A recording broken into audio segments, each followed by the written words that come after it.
Hello and welcome to the shores of Loch Fyne, Scotland's longest and deepest sea loch. For centuries only accessible by boat, it's a wild haven for dolphins, sea otters, and today 8 lesser spotted landscape artists. To show off their skills, they've travelled thousands of miles, hailing from as far as Dartmoor in Devon, County Cork in Ireland, and even the Adriatic coast of Italy. Yes, they're not in the Mediterranean anymore. Welcome to Sky Art's Landscape Artist of the Year. From Kent's sandy beaches to the lochs and castles of the Scottish Highlands. We've travelled across Britain searching for stunning scenery for the artists to paint. It's obviously challenging conditions today. I quite like painting grey, but this is going to be really pushing it to the extreme, I think. I got one of the lads to get some seaweed. Do you like that? From hundreds of paintings submitted, only 8 competitors have been chosen for each heat. And today we have 5 professional artists. Peter Nardini, Clark Nicol, Sarah Long, Michael Weller, and John Skelcher. It's like a therapy in a way, painting. If you're stressed, just try it. De-stress in the landscape. And joining them are a trio of amateur artists. Maria Rose, Brian Ramsey, and Andrea Cryer. I just want to take in the view and then find some colour amongst all the grey and then just go for it. As usual, the artists will work under the watchful eyes of our judges. Independent curator Kathleen Soriano, art historian Kate Bryan, and award-winning artist Taishan Schurenberg. There is a kind of engineering aspect to your I drawing. prefer to say architectural. Engineers are not, renowned for their artistic bent. Okay, I'm sorry, okay. They're all competing for an extraordinary prize, a £10,000 commission from the Imperial War Museum. To mark the centenary of the First World War armistice, they'll create an artwork inspired by the landscape of a forgotten battlefield. As well as the chosen 8, we've invited 50 more artists to compete as wildcards. Just one of them will go through to the next stage of the competition. It looks as if this is your normal style. Rainy. It's not far from it. I love the mood. Okay. I did do a rain dance last night. You did this? Yeah. So which of today's artists will win a place in the semi-final? That apron is a work of art in itself. And it's got all the colours that we see in the loch today. You could actually just enter that. That's a great idea.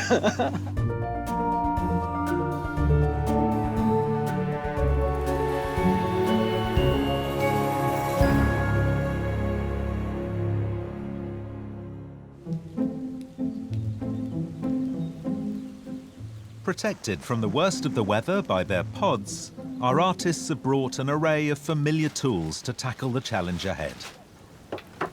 I've got 3 different grades of bubble wrap, a load of palette knives, rubber brushes, and this, which is my favourite paint rag. It's my daughter's T-shirt when she was about 8, 20 years ago. Yeah. So this is the thing that cost me the extra on the plane.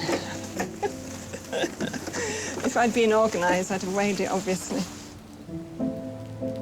All of the artists were chosen on the basis of a digital image, and the judges now get to see the real thing for the first time. Welcome to the wall, and if we can make ourselves heard above the rain, I'd like to know what you think of these pictures. This is bad weather. Yeah, the paintbrush marks are so light and rough and sketchy, but it gives it a really great sense of distance all the way back to that horizon line. And it's obviously somebody who does this a lot, goes out into the landscape and paints weather. I think it's a wonderful combination of ink drawing, watercolour, and sewing, mashing all those things together in a very sort of painterly fashion. All those loose threads that we normally pick off our clothes gives you a sense of this sort of cityscape being lived in, like an old jacket. You really get a sense of light and daytime and a place and landscape without anything being shown. And I think we like it when people give us things which are this undone. I think it's an interesting approach to landscape where obviously the artist has gone into the landscape, found bits of leaves and stuff, I'm quite intrigued what they're going to do today, because I think you need a certain dryness of foliage to be able to do this. We get a lot of submissions of boats, and we have to be careful with them because sometimes they can seem a little bit like a cliché scene. They've very cleverly used the ropes tying the boats to the harbour to give you that sense of swinging across the work. For me, it feels like that's more than just observation. That's someone who actually knew that they had to introduce this sense of rhythm. It's just a well-observed bit of realism. Yeah, I think it really transports you there. You suddenly feel very warmed. What I like about it is that there's an inconsistency of the way that they've put the paint down, which shows that not only do they enjoy painting, but they understand that they need to break up this surface, because it's a lot of landscape in a relatively small scene. It looks totally abstract painting to me. It's only as I approach from further away that all these marks made sense, and you suddenly realise it is a waterfall. There's possibly some collage elements. It looks like it's been mistreated and sort of, you know, pushed and pulled around in order to get this effect. But it gives you the right kind of colours and the right kind of texture to understand that you're outside. That green moss on the side, I can almost feel my hand running above the hard wall and then the soft moss above it. And the way in which it chimes with the double yellow line and then the side of that building in the background bounces your eye around really elegantly. It's got all that feel of a crisp, bright winter day. You can feel the weather. You're going to have to feel the weather today, guys.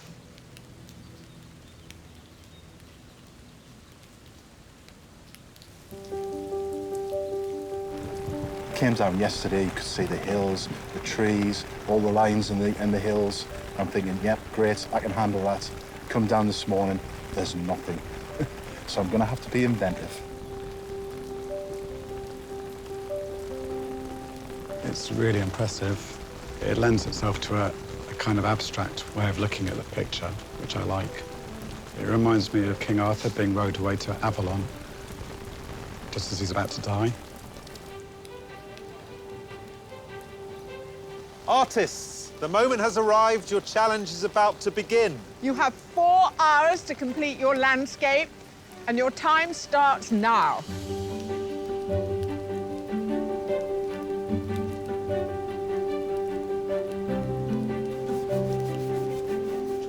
As the artists get started, their challenge is to find a compelling composition from a landscape which may or may not emerge from a shroud of low cloud and mist. Here in Inveraray, at the head of Loch Fyne in Argyll, our artist's view is across the expanse of Scotland's deepest loch, with only a splash of red from an old Clyde puffer to break the overwhelming grey of the scene. We brought them to Scotland. Their weather is not going to be their friend. It's going to do what it wants. It's going to change all day long. You just think, how are they going to deal with all these white tones? And of course, once the white lifts, we might potentially start to see reflections in the water, which then become more interesting in that stillness. They're all going to have to make some pretty good, quick compromises, be adaptable. Adaptability today.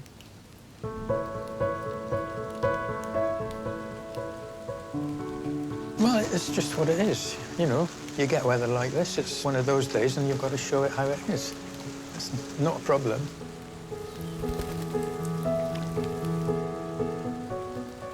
I live in the Midlands, but I go out and I teach in Italy. It's about the light and the mood. And we've certainly got a lot of light and mood here, so hopefully I can transfer those sort of thoughts into this stunning Scottish loch. John Skelcher from Warwickshire studied classical painting in Paris and Florence. Every summer he teaches landscape painting at an art school in the Marche region of Italy, which is where he painted his submission of a traditional Italian farmhouse. John, I'm looking out there and the landscape's pretty minimal. Is there something you can work with? Well, it's going to be the boat that's going to be my focal point because that's adding the colour, thank God it came. But I'm not sure if I'm going to leave the boat there or bring it out to the right to balance, because you've got a dark mass on the left and the boat's a dark mass. You're responding to the landscape and the light there, but you're thinking of how to make a dynamic painting. Well, yeah, I'm thinking about various types of composition and hope I can create an interest that will draw someone in to buy it. But I've got to like it myself first.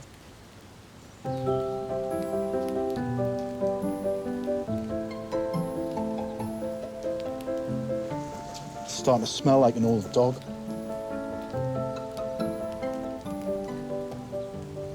How are you doing? All right. Can I say, first of all, that apron is a work of art in itself. And it's got all the colours that we see in the loch today. You could actually just enter that. That's a great idea. Peter Nardini studied at Glasgow School of Art. Having taught art for 20 years, he now concentrates on his own painting. Focusing on the contrast between dark and light, he often includes a figure, as with this submission looking towards Glasgow University's Gothic Tower. It's difficult to tell with this background. What are you going to paint today? I took a photograph of someone walking across just in front of me here with an umbrella. So I just thought that was appropriate for the type of day. So is this the figure here? This is the figure here. That's Ty. I know it is. That's going to go down well. Buttering up Ty there by having him. No, I didn't. To be honest, it wasn't until after it that I realised it was Ty. But I just saw, I saw a figure and I thought, yeah, that's what I like painting. And we're going to see the boat? No. The boat's going to go? Just going to sink. The boat's going to sink. Our 8 competitors at Loch Fyne today are joined by 50 wildcard artists determined to do justice to the view, despite all the great British weather can throw at them. We've had 3 weeks of sunshine. Because it's raining, I've got a bin bag from the hotel, I've got a bubble wrap, and we're going to pop down and get an umbrella shortly. Never painted with water pouring down my canvas and my paint. With oil, you can paint anywhere, fingers crossed, so we'll see. I went down to the loch to gather some water because after weeks of preparation, I forgot to pack my own water source. So conveniently, we're actually located right by a loch. The artist who most impresses the judges will then compete with the wildcard winners from the rest of the heats for a place in the semi-final. You've got a fantastic sense of the mood that you've captured. Yeah, I love painting outdoors, but normally quick 20-minute sketches. You're an artist full-time. Oh, I wish. This is just weekends. But no wonder you've got to be fast. Absolutely. Make best use of the time. Yeah. I don't normally go out on a day like this. Normally just wait till it's summertime.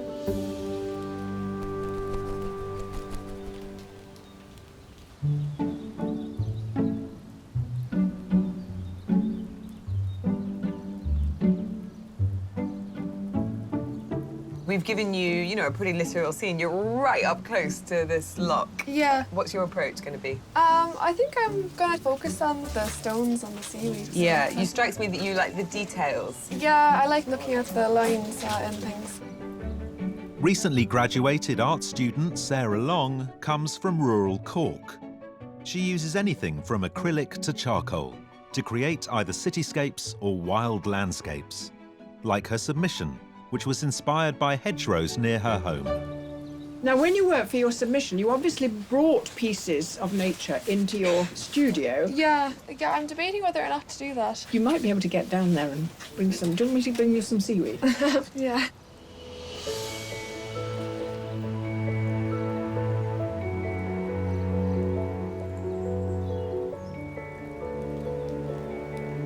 I'm normally an urban sketcher, so I draw lots of buildings.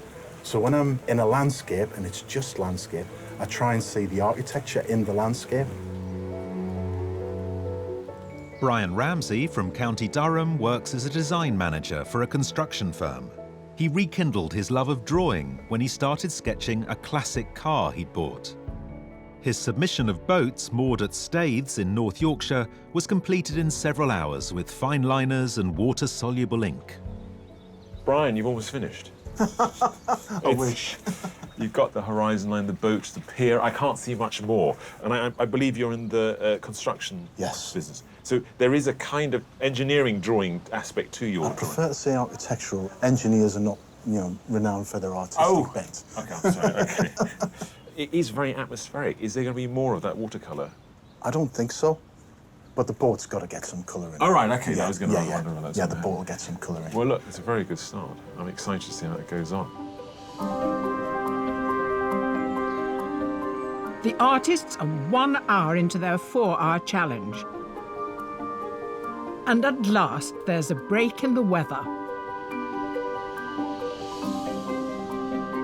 The light has changed a lot. There's much more information to work with now, stuff that we can use, so this is good. It's exciting now.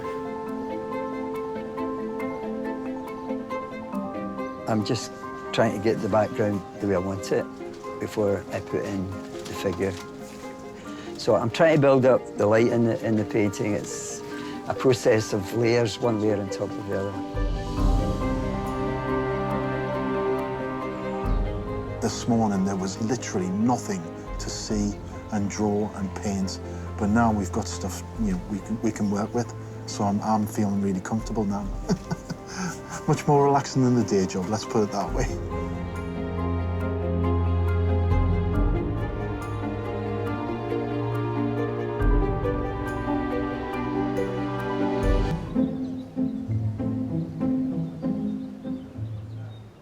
Here at Loch Fyne in Argyll, our 8 artists are just over 1 hour into their 4-hour challenge. The rain stopped. Yes, that's a blessing. What is it about this that you're enjoying? The light is changing very quickly, so I don't know if I'd say I'm enjoying that necessarily, but it's interesting, it's a challenge.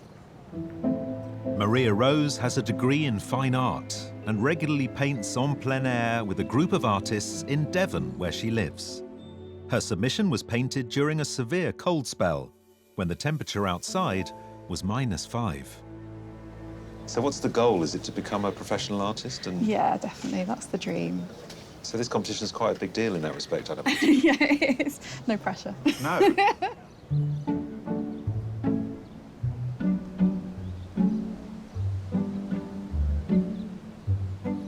I've gone for a panoramic view because I pretty much draw to scale, so what I see is what I draw. My wife would say I was massively overconfident, but I'm trying to rein it in today. You wanted seaweed? I got one of the lads to get some seaweed here. Brilliant. I think it's ladder rack, is it? I think so. How will you use it? I would cover it with like acrylic paint and then use it to print with it for texture. Oh, right. Yeah.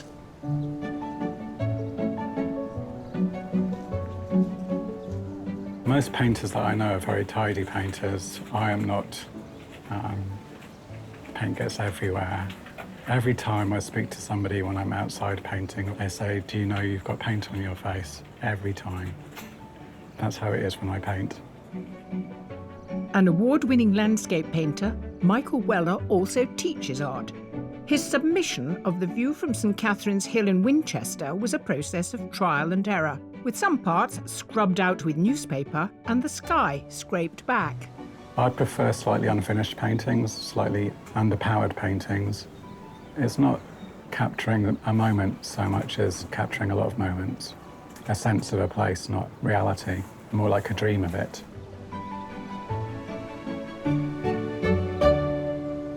Here we are in the west of Scotland. A couple of hours ago, the mist was in. Couldn't see anything. It was the rain and the mist. The rain and the mist. And now look at this. Beautiful. It is just fantastic, isn't it? Suddenly we're getting textures.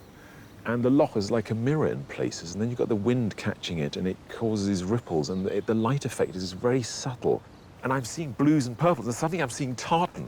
You see suddenly where the purples and the greens from tartan come from. Right. It is in the landscape. There's something here. So it's very beautiful, but it's on a very narrow band range. The boat, the vital spot, that is the one accent that works as a counterpoint. So I think it's there to be one. And does this very big view, although a lot of it is grey, does that present compositional issues? If you're not careful where you put your horizon line, you could end up with a lot of empty space which has no dynamics to it, and suddenly you could get sort of lost. So that might be a problem. Well, I'm glad it's a flat loch, because Joan and I are going water skiing on it later. I can't wait to see that. Yeah. We're doing a human pyramid with Kathleen on the top.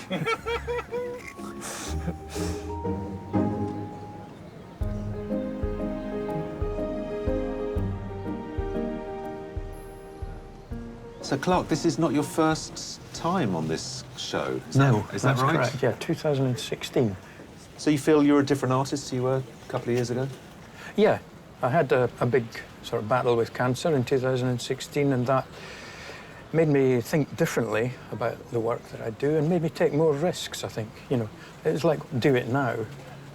Don't put it off any longer. Bit of an epiphany. Yeah, you could say that. Clark Nicholl studied painting in Dundee and teaches art at a school in Devon. In the 2 years since he took part in Landscape Artist of the Year and was diagnosed with cancer, his painting has become far more abstract. With his submission of a waterfall in Perthshire, he used framing and texture to depict the many moods of the water.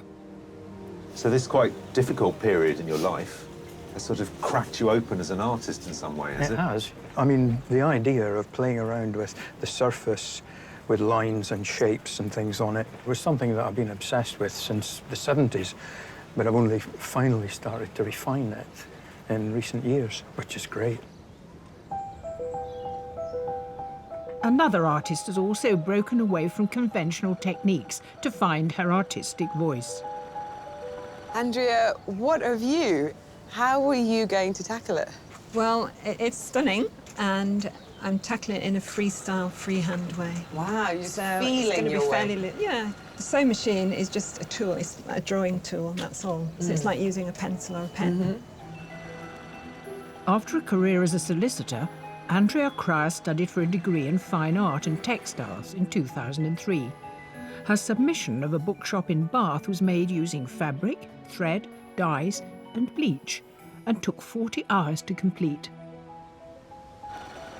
So you gave up being a solicitor, which was a nice steady income. Do you not have a nice steady income now? No, I'm not a professional. I do it because I enjoy doing it. And I have other commitments. I've just become a grandma, so that's really nice. And she's only a week old. Wow. So I struggled to get here, really. Yeah, it's amazing that you're here. Well done. Further down the loch side, our 50 wildcard artists, no longer battling the elements, can start to spread out and enjoy the challenge. How much gear have you got? You've got sushi, strawberries. Just the essentials. What's in there? Champagne. Any art happening? Barely. The vital spark there, the boat, is a beautiful colour, and you've used it, but you've changed it into something more romantic. Well, the rain maybe helped this morning with that. The wee drips have gone all down, but it's kind of worked a wee bit, I think. I thought that was an artistic effect. No, it was just the rain. The light has lifted, there's more stuff to paint. There's a few artists I've spotted who've done some rather beautiful painting. Do you like any? Yeah, sure. I thought you'd never asked. Why do you think I came over? God, the interview finished 10 minutes ago. I've just been waiting for you to offer me some champagne.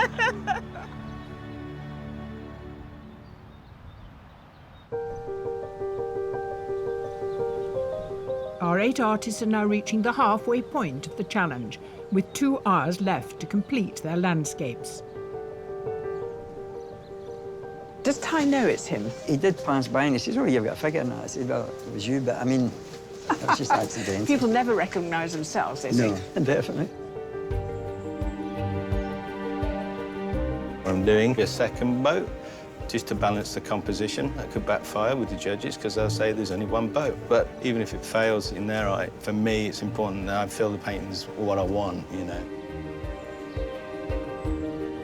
At the moment, it's all looking quite the same. I need to get in a point of focus in the painting. Starting to panic about time a little bit. The light changing so dramatically, so quickly, I'm having to work quite quickly to keep up with it. And for some reason, my paint's drying a lot quicker than it normally does, so it's a bit of a battle.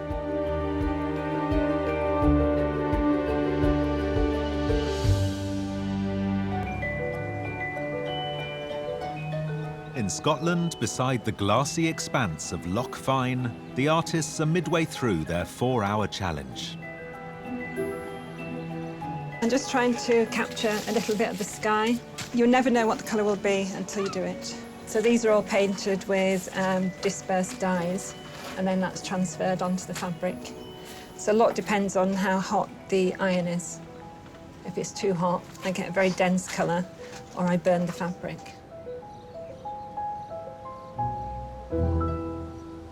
We're halfway through the day.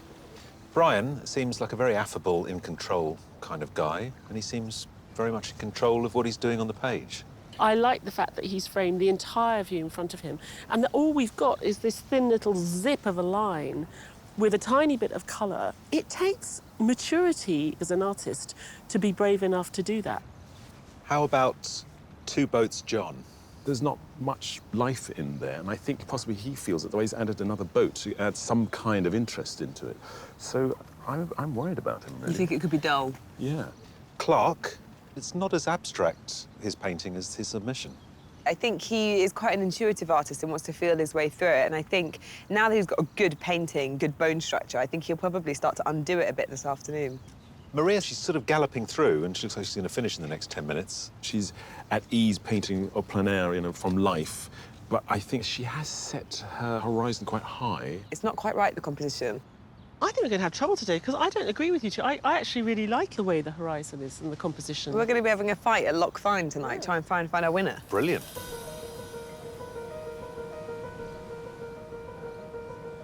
So I've been putting in the accent colours. It's really difficult to decide what to give colour and what not to give colour. I've got to make sure that I don't overpaint it. So have you much more to do on this? I like to leave it in a slightly messy state. I don't want to tidy up the edges or the corners particularly, because that feels a bit dishonest somehow. You don't know what tidiness, no.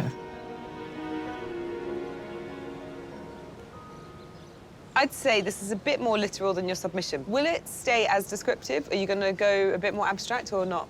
I do tend to start with a fairly figurative painting and then try to find the shapes within it, and that's the stage I'm at now. You don't know this painting until you finish painting it? No, that's right. It's, it's a gamble, but yeah, sometimes it's worth it. Today's view is a world away from the scene almost 80 years ago when, during World War II, Loch Fyne played a crucial role in preparing the armed forces for the largest assault landing ever undertaken. They had to get D-Day right because there was no second chances. Here they perfected the techniques, getting guns, men, tanks ashore, and ultimately onto the shores of Normandy. And it led the way to the invasion of Europe.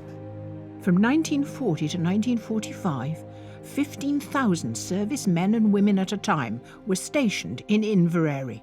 One of them was Ruth Barnwell, who at 17 had just joined the Wrens. That's me, just outside the hut. I was an officer's steward, and I looked after his room, his clothes, his food. I did everything for him. He was lovely. He was a big fat man, but he was gorgeous. As the training intensified, one summer morning in 1944, Ruth noticed an eerie silence in the camp and across the water. We said, this is funny today, so-and-so's not in. And then, of course, all the ships had gone out of the loch, too. We didn't know where they went. We didn't know until after it was broadcast that there'd been a raid. They called it D-Day. The training the combined forces received on the shores of Loch Fyne, culminating in the Normandy landings, made a fundamental contribution to the Allied victory in Europe.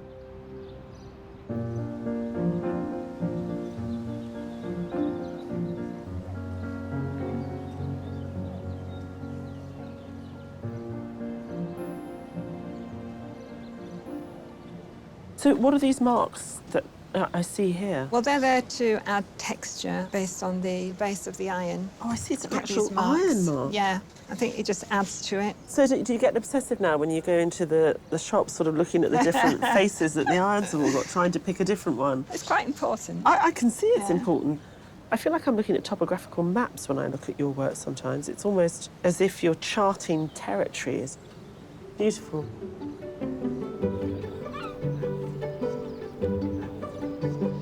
Our wildcards have been working on their paintings of the loch for almost 4 hours, and the judges must now select one to be considered for a place in the semi-final. I like the wildcards even more when it's raining. They're so enterprising. They just get on with it. And it seems they actually enjoy the battle they're having with the elements. Well, Some umbrellas and stuff going on. The guy that did his picture really very quickly this morning, it was all about the mist. It sort of captures that loch. There's a guy over there with a blue poncho. He's painted the boat out on the harbour, and it's got a kind of stodgy paint application that feels kind of, he knows what he's doing. Yeah, it's I quite interesting. Like that. I think it's the kind of scene you could overpaint. There's a young woman over here with the Scotland poncho on, and I think that what she had this morning was more interesting than what she's had at the end of the day, because she's resolved everything. I think it's still interesting. It's funny, you can fall in love with a painting half-dressed. So who's the winner? Well, I think we all like the man. He's got the earrings, hasn't he? Well, let's go with the guy. I think, yeah. OK, cool. Hello. How you doing? Hi. You're a wildcard winner. No way. Yeah. Thank you yes, very much. Yeah, we love it. It's great. Wow. Well done. A great day painting. Fantastic boat. It's just been such a difficult day's painting. So I'm genuinely gobsmacked to be today's wildcard winner. Absolutely astonished, actually. Jonathan Mitchell from Perthshire will take his place in a pool of winning wildcard artists, and when the heats are over, one of them will be chosen to take part in the semi-final. I get the feeling you're sort of happy, but you're unhappy. I'm never happy with my painting. Really? No. These hills are begging for just a little bit more work. You can see over there, the purple is starting to emerge in the distance. And this new mountain, which we can now see. You're not done yet, Maria? Not quite. OK, all right. I'll see more later. Our 8 artists are entering the final stages of the challenge. The sky at the moment is not the way I want it, but I'm going to work into the sky. Just now I'm trying to concentrate on the figure, because there's not a lot of time left. I've lost perspective to a certain extent. I probably need to step back and look at my painting. Whether or not it's any good, it will probably occur to me in about 6 months' time to a year. I'm a little bit nervous that there's too much white space. Maybe it's underpainted in some people's opinions, but I've decided let the drawing speak for itself, and the colour is what it is. When you're putting the last brush strokes in and under this sort of pressure, you could slip. And if it goes wrong, at this point, a little slip could make damage to a painting like this, so that would be a problem.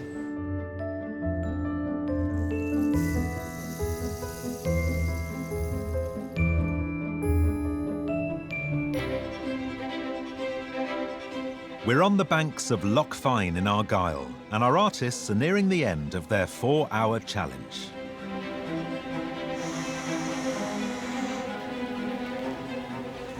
The most challenging thing for me has been deciding what to put in and what to leave out. Do I put the name of the boat on, though? Vital statistics, whatever it's called.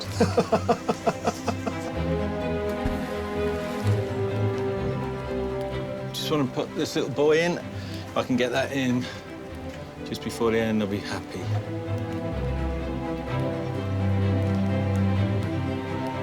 I'm feeling the pressure. I hope that I have enough time left just to finish the 1 or 2 details. I'll just keep working to the end anyway. I'm trying to resist the urge to be doing stuff that doesn't need to be done and ruining it. Artists, you have 5 minutes left. 5 minutes. Right.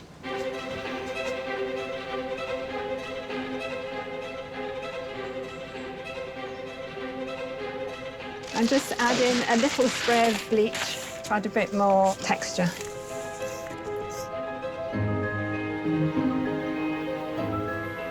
All done. You have to really work hard with boats to make it not look twee, and that's why I put 2 in. Cheated. Artists, your time is up. Please put down your brushes and stand away from your easels.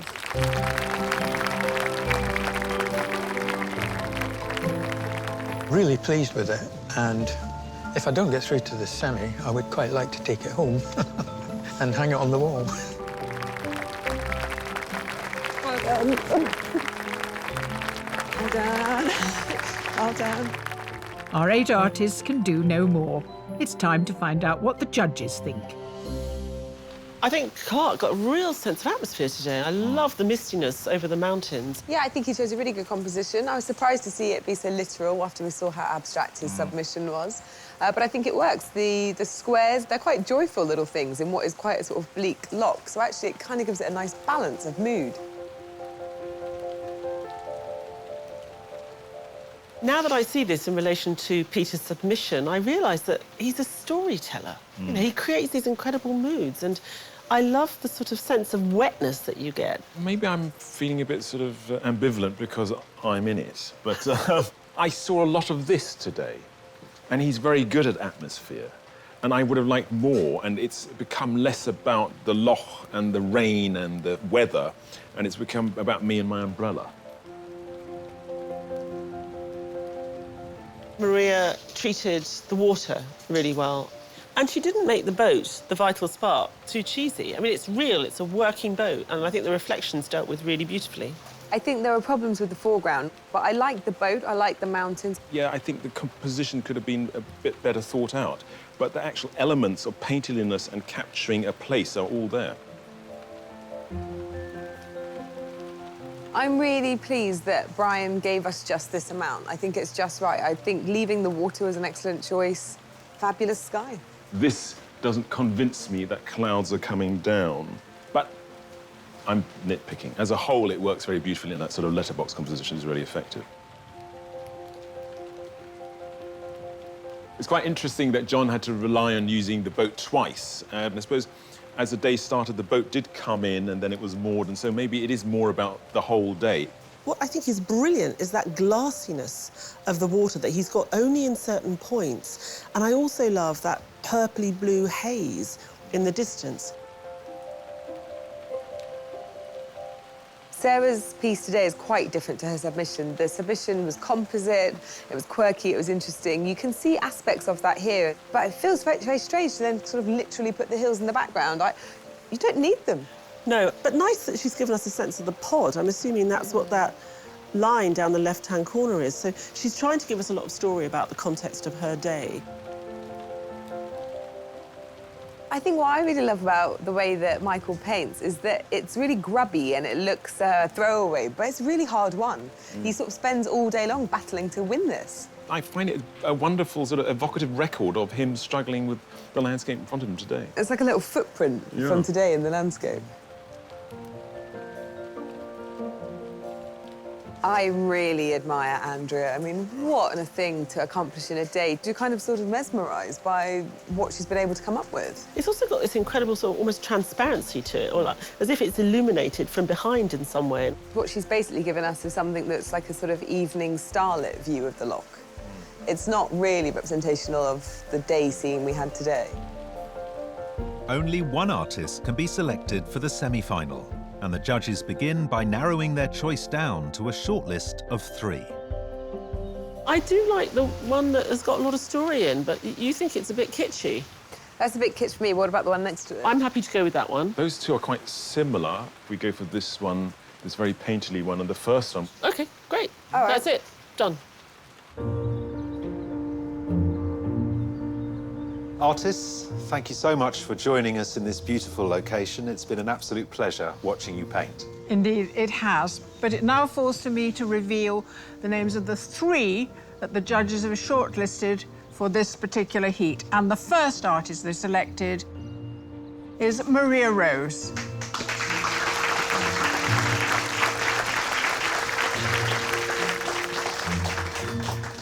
The second artist is Brian Ramsey.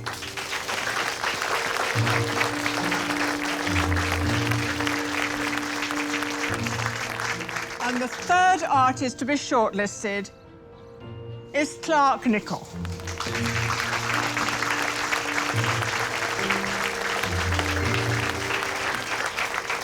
Commiserations to the artists who didn't make the shortlist, but a genuine thanks for your sterling contribution. Thank you. Well, I'm naturally a little bit disappointed. I certainly won't miss the midges. But everything else was such a good experience that I'll keep these thoughts with me for the rest of my life. It's great. Taking into account both the submission and today's painting, the judges must now make a difficult decision. Then there were three. So Clark, what did he do that impressed you? I think what you get when you take the two together is someone who can turn the volume up or turn it down. He doesn't have to deliver one kind of painting. And I think I'm excited by that. I did moan a bit about the fact that he wasn't using any of this texture, but as I'm looking at the painting today, he's got this sort of gridding, and the water is incredibly believable, although it's got these weird squares in it. So a great understanding of how to abstract his language and bring it back to what it's all about. Now, what about Maria? She delivers these very cool scenes. She's not going to overpaint them. She doesn't over-deliver. And I think as a consequence, you get two quite subtle works when you stand here. She's good at the quick and dirty. And I think she struggled because she always had too much time. And then she started questioning herself and her decisions. But in the end, I think the composition is really clever. I love the introduction of the tarmac in the bottom left-hand corner. At the end, we have Brian, it's quite unusual for you to choose such an illustrative style. Yeah. What's interesting is actually one of the stars of the show is the blank paper. He really knows how to leave that, how to let it do its work. It does better work today than it does in his submission. And I really like his use again of those spidery lines that in his submission were more about the ropes holding the boats. But he's used it consistently across the whole piece, and I just think it gives it a really great sense of completeness. He's really got that horizontal spread and the sense of space going on for miles behind. And to think he's done it with line is kind of crazy. Well, ladies and gentlemen of the jury, I ask you to retire and please consider your verdict.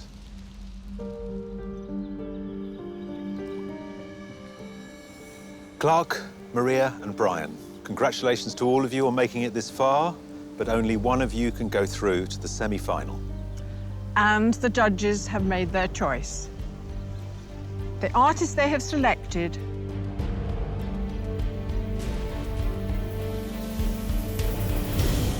is Brian Ramsey.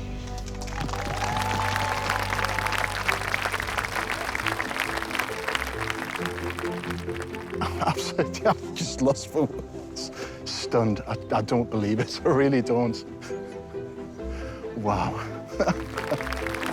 He gave us such a big scene, such a big sky, such a big expanse of water, and he did it with so little. Graphic artists haven't quite delivered in the past, and Brian has that extra something that sort of makes you think in a different way, makes you see in a different way. I think he's got more in him. I'm sure he's got more in him, but I want to see it. This is a massive confidence boost. It just means that I can hold myself up against other artists and professional artists, and it just really, I can't wait for the next step. Bring it on.